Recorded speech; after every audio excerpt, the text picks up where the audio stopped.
छात्रों, आज आपसे चर्चा का नया विषय है हिंदी साहित्य के इतिहास का पुनर्लेखन।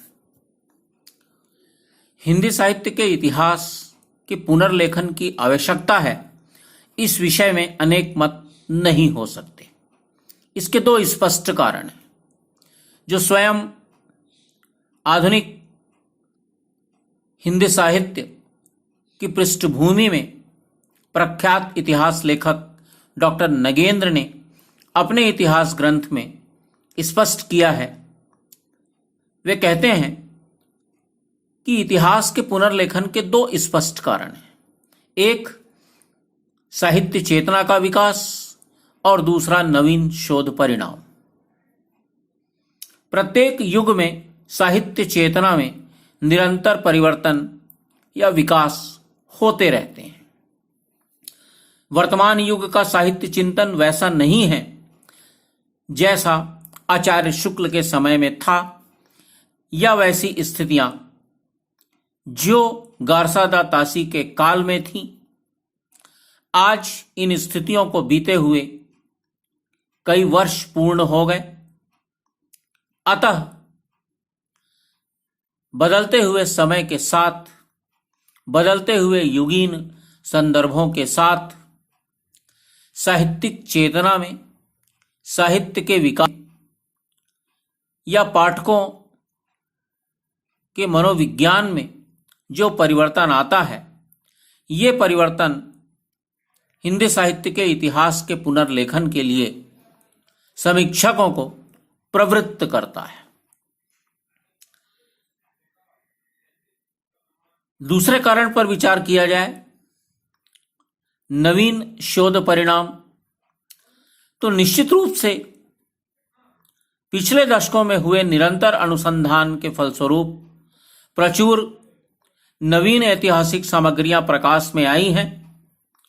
अनेक स्वीकृत तथ्यों का संशोधन हुआ है। पूर्ववर्ती निर्णय और निष्कर्ष बदल गए हैं और इन परिवर्तित परंपराओं के सूक्ष्म कारणों की तरफ संकेत करते हुए इलियट कहते हैं कि केवल अतीत ही वर्तमान को प्रभावित नहीं करता, वर्तमान भी अतीत को प्रभावित करता है। इस प्रकार इस तर्क से प्रत्येक युग में साहित्य के नए विकास रूप और उसके पूर्व रूपों के मूल्यांकन को प्रभावित करते रहते हैं। उदाहरण के लिए, मिश्र बंधुओं के समय श्रेष्ठ कवियों की जो परंपरा थी, उसमें मैथिली शरण गुप्त, जयशंकर प्रसाद, सूर्यकांत त्रिपाठी निराला, सुमित्रानंदन पंत आदि के आविर्भाव के बाद आज निश्चय ही आमूलचूल परिवर्तन हो गया है। इसी प्रकार हिंदी महाकाव्य परंपरा में रामचरितमानस और रामचंद्रिका आदि का स्थान निर्धारण करने के लिए प्रिय प्रवास, साकेत और कमायनी की रचना के बाद आज फिर से विचार करना पड़ेगा। किसी श्रृंखला में जब नई कड़ियां जुड़ती हैं तो स्वभावतः पुरानी रूढ़ियों को की स्थिति पूर्ववत नहीं रह जाती। अतः नवीन शोध परिणामों के आधार पर विकासशील साहित्य चेतना के आलोक में संपूर्ण परिदृश्य का पुनरावलोकन सर्वथा आवश्यक है।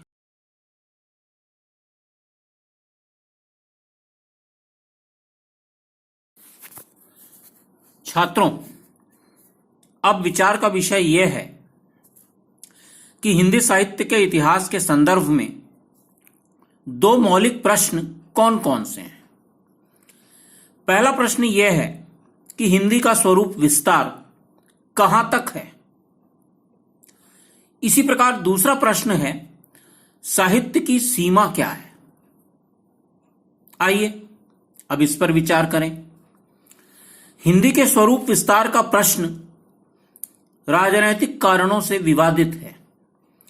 हिंदी के विद्वान, अन्य भाषाविद इस बात को स्वीकार करते हैं कि भारतवर्ष के संपूर्ण भूभाग में वर्तमान हिंदी या खड़ी बोली हिंदी सामाजिक व्यवहार अर्थात पत्र लेखन, शिक्षा दीक्षा, सार्वजनिक आयोजन, विचार विनिमय तथा साहित्यिक अभिव्यक्ति आदि की माध्यम भाषा है।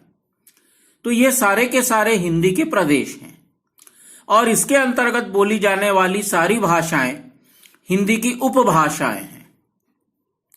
अब छात्रों, इस दृष्टि से अगर विचार किया जाए तो वर्तमान बिहार, झारखंड, उत्तर प्रदेश, उत्तरांचल, मध्य प्रदेश, छत्तीसगढ़, राजस्थान, हरियाणा, हिमाचल प्रदेश तथा दिल्ली का इलाका हिंदी भाषी क्षेत्र में आते हैं और इसके साथ ही मैथिली, मगही, भोजपुरी, पूर्वी अवधी, पश्चिमी अवधी, बघेलखंडी, ब्रज, कन्नौजी, बुंदेलखंडी, राजस्थानी के विभिन्न रूप, कुमाऊनी आदि पहाड़ी बोलियां हिंदी की ही शाखाएं और प्रशाखाएं हैं।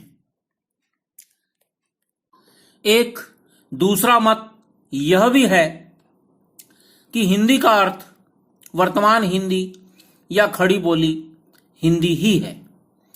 मैथिली और राजस्थानी स्वतंत्र भाषाएं हैं या भाषा विज्ञान के आधार पर उनकी प्रकृति और प्रवृत्ति हिंदी से सर्वथा अलग है। इसी प्रकार अवधी और ब्रज का भी अपना पृथक अस्तित्व है और ये दोनों एक दूसरे से भिन्न हैं और वर्तमान हिंदी से भी ये भिन्न हैं। छात्रों, ये जो विचारणाएं हैं वो हिंदी विरोधी शिविर से उठाई गई हैं। विडंबना है कि हिंदी के कुछ एक प्रगतिशील आधुनिक लेखक भी इस शिविर में शामिल हो गए हैं।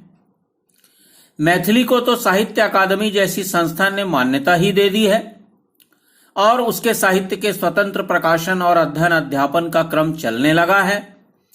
राजस्थानी को भी साहित्य अकादमी ने स्वतंत्र भाषा की मान्यता दे दी है। इधर अभी वर्तमान में जो नए राज्यों का निर्माण हुआ, चाहे वो झारखंड हो या चाहे वो छत्तीसगढ़ हो या चाहे वो उत्तराखंड हो, यहां भी स्थानीय रूप से अपने अपने क्षेत्र की विकसित विभाषाओं को भाषाओं के रूप में बदलने के लिए राजनीतिक आंदोलन बहुत तेजी से उभरे हैं। एक मसला उर्दू का भी है, जिसके अनुसार उर्दू भी हिंदी की उपभाषा है और ब्रजभाषा आदि की तरह उर्दू का साहित्य भी हिंदी साहित्य का ही अंग है। नागरी प्रचारणी सभा तथा भारतीय हिंदी परिषद के इतिहासों में उर्दू साहित्य के विकास का निरूपण किया गया है, पर एक बात साफ है कि उर्दू का हिंदी साहित्य के इतिहास में समावेशित करना उचित नहीं है। क्या प्रसाद और इकबाल को एक ही भाषा के कवि मानना न्यायोचित होगा? इसमें संदेह नहीं कि दोनों में कुछ समानताएं तो हैं, पर समानताओं की तुलना में असमानताओं का परिमाण और मात्रा अधिक है। अतः हिंदी साहित्य के इतिहास में उर्दू के समावेश का प्रयास करना व्यर्थ है।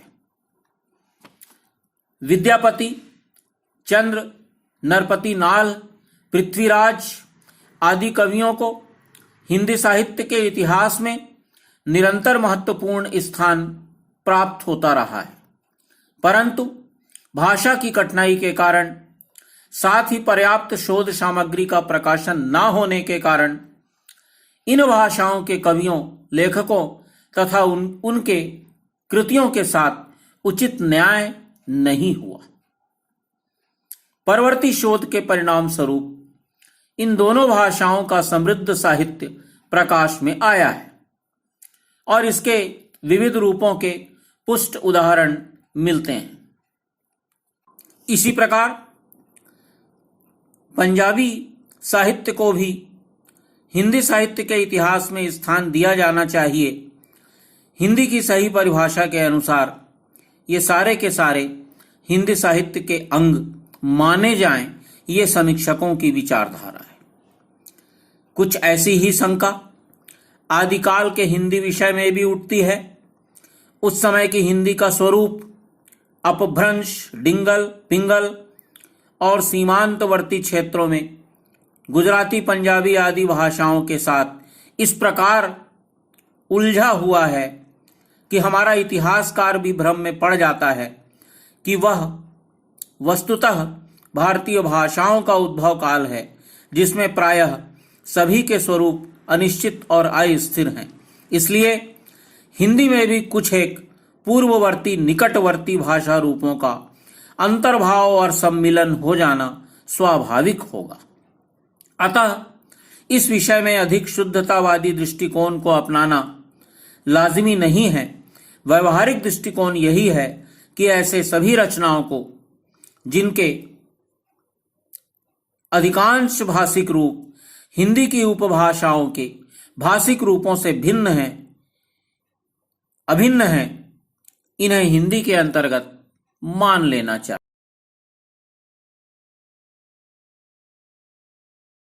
अब हमारे समक्ष विचार के लिए दूसरा महत्वपूर्ण प्रश्न यह है कि इतिहास के संदर्भ में साहित्य की सीमा कहां तक स्वीकार की जाए। छात्रों, सत्य तो यही है कि इस विषय में इतिहासकारों, समीक्षकों, भाषाविदों और अध्येताओं का दृष्टिकोण व्यापक होना चाहिए और रस के साहित्य के अतिरिक्त ज्ञान के साहित्य का भी इसमें अंतर्भाव, सम्मिलन करना चाहिए। यह ठीक है कि साहित्य का अर्थ मूलतः यहाँ भी रचनात्मक या सृजनात्मक साहित्य ही है और एक सीमा से आगे संपूर्ण साहित्य को उसके साथ समेटना संभव नहीं है। मध्य युग में आयुर्वेद, ज्योतिष आदि शास्त्र तथा सांप्रदायिक साहित्य आदि सभी कुछ पद्य में ही लिखे गए और गद्य में भी अनेक कच्ची पक्की टीकाएं, वचनिकाएं, वार्ताएं, ख्यातें और वार्ताएं मिलती हैं।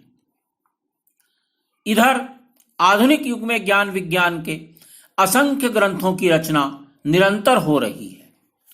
यह सब साहित्य के अंतर्गत तो नहीं आ सकता, लेकिन इस प्रकार के समस्त वाङ्मय का नियमतः त्याग करना भी उचित नहीं है। उदाहरण के लिए आदिकाल में रचित गोरखनाथ की वाणी या परवर्ती युग का वार्ता साहित्य शुद्ध साहित्य की परिधि में नहीं आता, किंतु क्या हमारे इतिहासकारों ने उसकी उपेक्षा किया है? क्या हिंदी भाषा और साहित्य के विकास से उसको पृथक किया है? निश्चित रूप से इसके अभाव में विकास परंपरा की कुछ आवश्यक कड़ियां लुप्त हो जाएंगी। आधुनिक काल के आरंभ में स्वामी दयानंद के द्वारा लिखा गया सत्यार्थ प्रकाश निश्चय ही ललित साहित्य का अंग नहीं है, किंतु क्या आलोचना की भाषा के विकास का अध्ययन उसके बिना संभव है? भाषा विज्ञान, पाठ विज्ञान, कोश विज्ञान, पत्रकारिता, दर्शन, इतिहास, भूगोल, राजनीति शास्त्र आदि क्षेत्रों की उपलब्धियां कथ्य की दृष्टि से साहित्य के अंतर्गत भले ही नहीं आती, किंतु वे प्रकारांतर से गद्य शैली के विकास में योगदान करती आई हैं। इसलिए इनका निषेध एक झटके में नहीं किया जा सकता। अतः हमारे इतिहासकारों को यहाँ भी विवेक पूर्वक प्रमुख और गौण का भेद करते हुए साहित्य के दोनों रूपों को स्वीकार करके चलना चाहिए।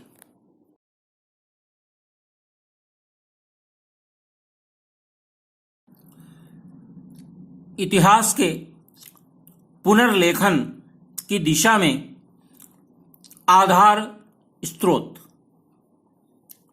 पिछले 4 दशकों में निरंतर शोध के कारण अनेक नवीन आधार स्रोतों का उद्घाटन हुआ है और विपुल मात्रा में साहित्यिक सामग्री प्रकाश में आई है।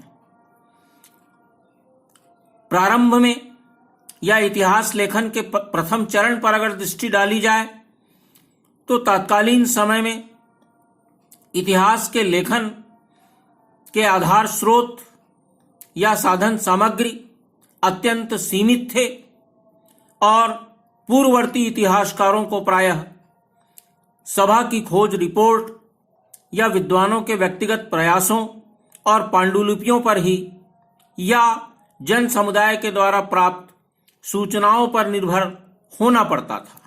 किंतु आज सभी क्षेत्रों में अनेक संस्थाएं व्यवस्थित रूप से कार्य कर रही हैं। नित्य नवीन सामग्री का प्रकाशन हो रहा है। स्वाभाविक रूप से इन शोध परिणामों का उपयोग करना इतिहासकार के लिए आवश्यक हो गया है। परंतु महत्वपूर्ण बात यह है कि इस विषय में सावधान होकर कार्य करना चाहिए। इतिहास में ऐसी सामग्री का उपयोग करना चाहिए जिसकी प्रामाणिकता असंदिग्ध हो। संदिग्ध सामग्री का भी यदि वह साहित्य के विकास की दृष्टि से महत्वपूर्ण है तो संदिग्ध सामग्री का उल्लेख करना भी आवश्यक हो जाता है, किंतु उस पर प्रश्न चिन्ह अवश्य रहना चाहिए। हमारे साहित्य की काफी महत्वपूर्ण सामग्रियां ऐसी हैं जिसकी अप्रामाणिकता सिद्ध हो चुकी है। तुलसीदास के संबंध में बहुत सारी मान्यताएं, कालिदास के संबंध में बहुत सारी मान्यताएं, केशवदास को लेकर के बहुत सारी किंवदंतियां, ये आज भी हमारे लिए चर्चा का विषय बनती हैं कि कबीर को सबसे ज्यादा विवादास्पद कवि माना जा सकता है। उसके बावजूद भी कबीर के संदर्भ में या जैसी के संदर्भ में जो सामग्रियां मिली, जिसका उपयोग इतिहासकार ने किया और उपलब्ध प्रमाणों के आधार पर उनकी स्थापनाएं की, तथापि इस दिशा में प्रामाणिकता और अप्रामाणिकता का द्वंद्व जो है वो आज भी विद्यमान है। निश्चित रूप से इतिहासकार के सामने वस्तु स्थिति को स्वीकार करने के अतिरिक्त और दूसरा कोई विकल्प नहीं होता, किंतु प्रामाणिकता के प्रश्न पर भी अत्यंत सतर्कता की आवश्यकता है। प्रत्येक नवीन शोध परिणाम प्रामाणिक नहीं होते। प्रमाण सिद्ध स्थापनाओं को भी समय सिद्ध होने में देर लगती है। अतः नवीनतम के प्रति आग्रह भी इतिहास का गुण नहीं है। जिस प्रकार अप्रामाणिक मान्यताओं से चिपके रहना गलत है, उसी प्रकार हर नई कच्ची पक्की स्थापना के आधार पर समय सिद्ध धारणाओं को नकारना भी खतरनाक है। किंतु छात्रों, वर्तमान परिस्थितियों के संदर्भ में ज्ञान और विज्ञान के विस्फोटक इस आधुनिक टेक्नोलॉजी के युग में, जब आज हमारे पास इतिहास के पुनर्लेखन के बहुत सारे नए और मौलिक आयाम मौजूद हैं, तो उन स्थितियों में इतिहास का पुनर्लेखन प्रामाणिक रूप से किया जा सकता है, यह तथ्य मान्य होना चाहिए।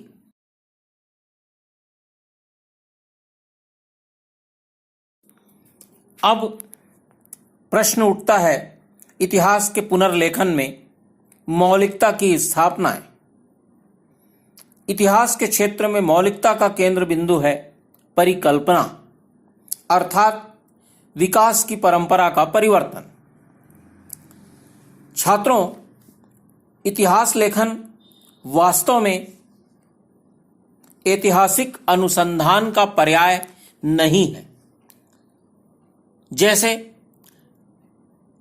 इतिहास का अनुसंधाता जहां नवीन तथ्यों के अन्वेषण और उपलब्ध तथ्यों के नवीन आख्यान पर बल देता है, वहीं इतिहास लेखन इन दोनों दिशाओं में एक सीमा से आगे नहीं बढ़ सकता। उसके लिए नवीन की अपेक्षा प्रामाणिक और समय सिद्ध का अधिक महत्व है। नए तथ्यों और नए शोध निष्कर्षों का वह आदर करता है, किंतु उसके लिए वे तब तक ग्राह्य नहीं होते जब तक कि समय का प्रमाण पत्र उन्हें प्राप्त न हो जाए। इसी प्रकार कृतियों और कृतिकारों की समीक्षा और मूल्यांकन में उसका अपना मौलिक दृष्टिकोण भी हो सकता है, जो आलोचना के क्षेत्र में निश्चय ही महत्वपूर्ण है। उपर्युक्त निष्कर्ष के आधार पर कुछ बिंदु आपके सामने प्रस्तुत किए जा रहे हैं।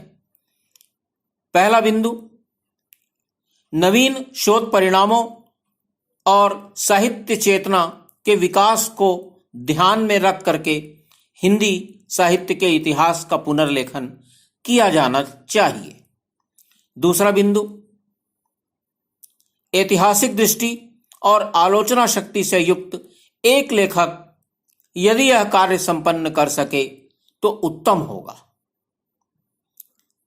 तीसरा, युग चेतना और साहित्य चेतना के समन्वय पर आधारित साहित्य के इतिहास के सम्यक स्वरूप को हमें स्वीकार करना चाहिए और इसी के आधार पर स्पष्ट रूपरेखा का निर्माण किया जाना चाहिए। हिंदी भाषी भूभाग के सांस्कृतिक इतिहास के परिवेश में उसको प्रत्यक्ष अप्रत्यक्ष प्रभाव में विकसित और हिंदी के विविध रूपों के माध्यम से अभिव्यक्त साहित्य चेतना के विकास क्रम का साहित्यिक प्रतिमानों के आधार पर आकलन ही हिंदी साहित्य के नए इतिहास का लक्ष्य होना चाहिए। चौथा बिंदु इस प्रकार है कि नवीन शोध सामग्री का उपयोग आवश्यक है, किंतु इस विषय में सतर्कता उतनी ही आवश्यक है। प्रत्येक नवीन स्थापना यथावत ग्रहण योग्य और मान्य नहीं हो सकती। अतः प्रामाणिक लेखकों के मतों का संक्षेप में उल्लेख करते हुए बहुमान्य और समय सिद्ध निष्कर्षों को इतिहास में ग्रहण किया जाना उपयुक्त होगा। पांचवा बिंदु, विषय के प्रतिपादन में समन्वयात्मक पद्धति का अवलंबन करना ही उचित है। इसी प्रकार नेक्स्ट, जीवन वृत्त तथा ग्रंथ विवरण साहित्यिक विवेचन से पूर्व देना ही अधिक संगत होगा। कुछ इतिहास ग्रंथों में इस प्रकार का विवरण पाद टिप्पणी के रूप में देने की व्यवस्था है, जो विवेचन की स्वच्छता की दृष्टि से ग्राह्य नहीं हो सकती। इसी प्रकार समानुपात की रक्षा और उचित मूल्यांकन के लिए इतिहास के समग्र रूप की कल्पना और उसके अनुरूप पूर्व योजना और रूपरेखा की रचना अनिवार्य है। कुल मिलाकर साहित्य के इतिहास लेखन की दिशा में हिंदी में अभी तक उचित प्रगति नहीं हुई है। अन्य भाषाओं में तो स्थिति और भी दुर्बल है। इसका कारण यह है कि इतिहास विधा की हमारे देश में विकसित परंपरा नहीं रही है और आज भी हम इस दिशा में विशेष उन्नति नहीं कर पाए। परिणाम यह है कि 100 से ऊपर 100 से अधिक इतिहास ग्रंथों के प्रकाशन के बाद भी हिंदी में सर्वाधिक प्रामाणिक इतिहास आचार्य शुक्ल का ही है, जिसकी रचना 1929 में की गई थी। यह स्थिति हिंदी के गौरव के अनुकूल नहीं कही जा सकती, विशेषकर आज के संदर्भ में जब हिंदी का आलोचना साहित्य इतना समृद्ध हो चुका है। नागरी प्रचारणी सभा ने वृहद इतिहास की योजना के द्वारा एक महान अनुष्ठान का उपक्रम किया है। इस प्रकार के सार्वजनिक कार्य की भी अपनी सीमाएं होती हैं, फिर भी इस महत् प्रयास के फलस्वरूप साहित्य सामग्री की एक विशाल राशि भावी इतिहासकार के लिए एकत्र हो गई है और हमारा विश्वास है कि शीघ्र ही साहित्य के कुछ प्रमाणिक इतिहास हमें आगामी समय में उपलब्ध होंगे। छात्रों, हिंदी साहित्य के इतिहास के पुनर्लेखन विषयक मेरे इस व्याख्यान को आपने सुना, आपके प्रति आभार। और इसके बाद फिर नए विषय के साथ हम दोबारा आपके सामने प्रस्तुत होंगे। Thank you.